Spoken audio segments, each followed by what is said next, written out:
We begin our study of the basic principles of optimization by looking at a very general form of an optimization problem, which is given by this. Maximize over a variable x an objective function t of x. To provide some motivation, think of the problem as the one faced by a firm that wants to maximize total profits given by t of x. So these are total profits as a function of an action that it can take x, which x is any number. A little bit of terminology. In a general optimization problem, the variable that we can control is called the control variable. And this is the variable that we choose over. And the function that we're trying to maximize, in this case t of x, is called the objective function. Using this terminology, the goal of an maximization problem is to select the level of the control variable that generates the maximum value of the objective function. To provide some intuition, consider a graphical representation of the problem. We have some sort of function, let's say something that looks like this. This is the function t of x. And what we're trying to do is find the level of x in this axis that provides the maximum level of the function. In this graphical representation, this will be this level.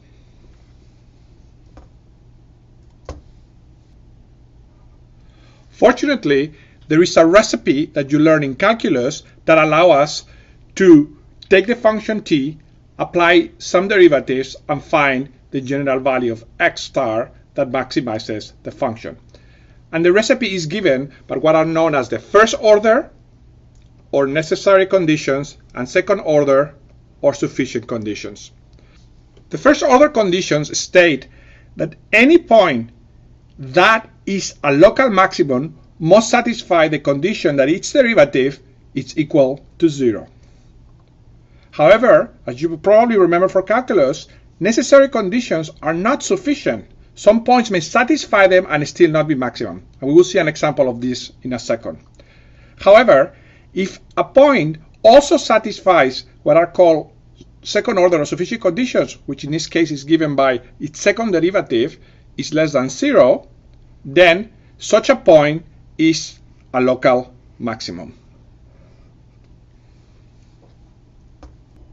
To warm up and practice what we have just learned, let's do a simple example. Consider the function 10 minus x minus 5 squared. Think of this as the profit function that we are trying to maximize.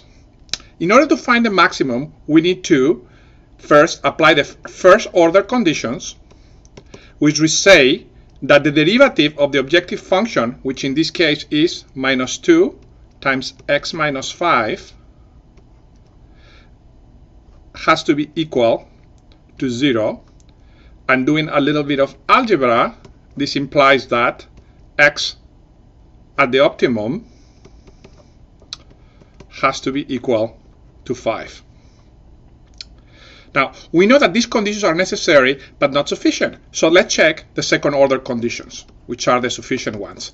That requires taking the second derivative of the function, or the derivative of this, which in this case means the second derivative of this function is just minus 2, which is less than 0, which implies that the second order conditions are satisfied and that the unique local optimum or local maximum, and therefore the global maximum, is at x star equals 5.